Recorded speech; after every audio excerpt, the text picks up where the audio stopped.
There are some pretty crazy things that happen in video games, whether it be in-game or in real life. So with that, today at gameranx, we're here to talk about 5 insane video game feats you didn't know.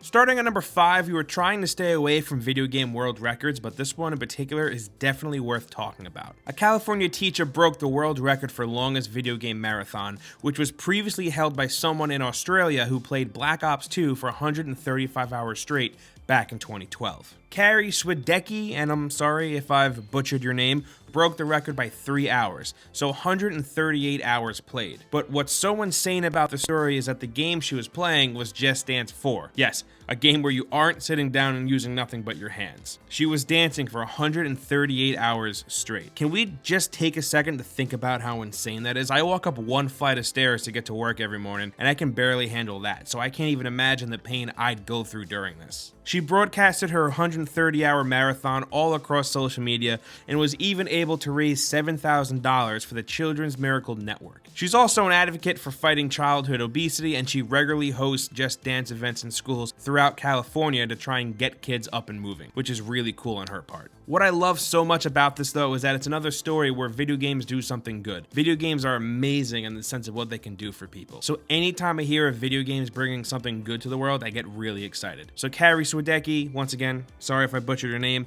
thanks for being awesome and keep doing what you're doing.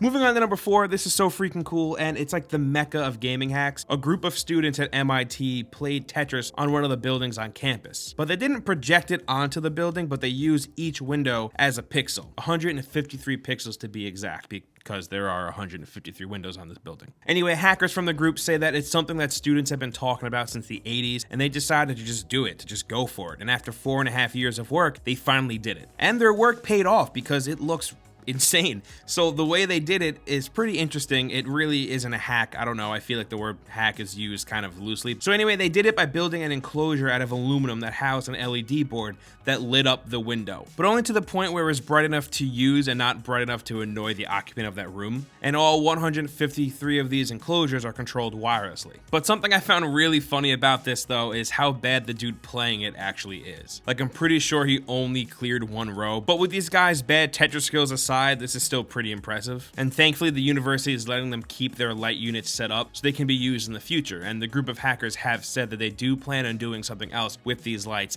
and I can't wait to see what else this group has in store. And next up at number 3, a dude named Jack Wedge beat Mike Tyson's Punchout while blindfolded. And as you know, Punchout has a reputation for being pretty challenging for an NES game, so beating it blindfolded definitely takes some real skill. And according to him, he's the first person to actually do it. The first few fighters really aren't anything too special to watch because they all have attack patterns that are fairly easy to remember, but beating Mike Tyson blindfolded is the real amazing feat here. Mike Tyson can knock you down in one hit, and when you get 3 knockdowns, you're out. The way Mike Tyson fights is also pretty random, so you can't really learn his punch pattern, and it takes a lot of skill. But this dude somehow did it. Unfortunately, the internet has accused him of faking it. They've said that maybe he has someone sitting off camera playing, or saying that he can actually see through that hat that he's using as a blindfold. I don't know. Personally, I'd like to think that this guy just did it fair and square, and I don't think there's anything that kind of leads me to believe that he didn't, but that's just how the internet works.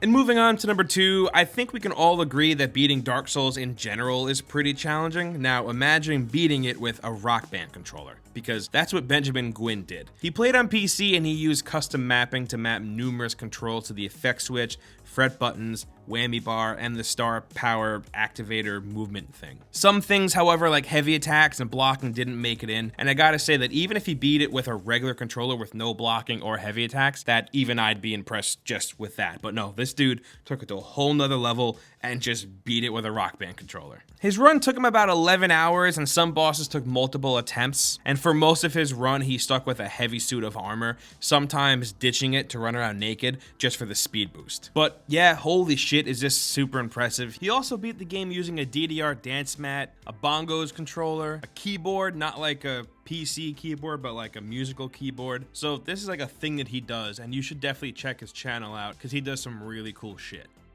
And finally, number 1, we have the dude that beat the world record for the highest asteroid score. On April 15th, 2010, John McAllister broke this record after playing the game for 3 days straight. The record was originally held by Scott Safran, or Safran, I don't really do names, who had a high score of 41,336,440 points. And that was set on November 14th, 1982, and it took 28 years before someone broke that record. And John McAllister, who broke that record, had a high score of 41,338,740 points. So not only did he beat the highest score, but he also broke the longest standing record in video game history. So that's 2 awesome achievements in one. John McAllister was actually pretty smart with how he did it. He built up a reserve of 99 extra lives, and because he had so many lives, he would be able to step away from the game to use the bathroom, grab a bite to eat, or just rest. And while doing this, his ship would have 99 lives to burn through before he had to jump back on.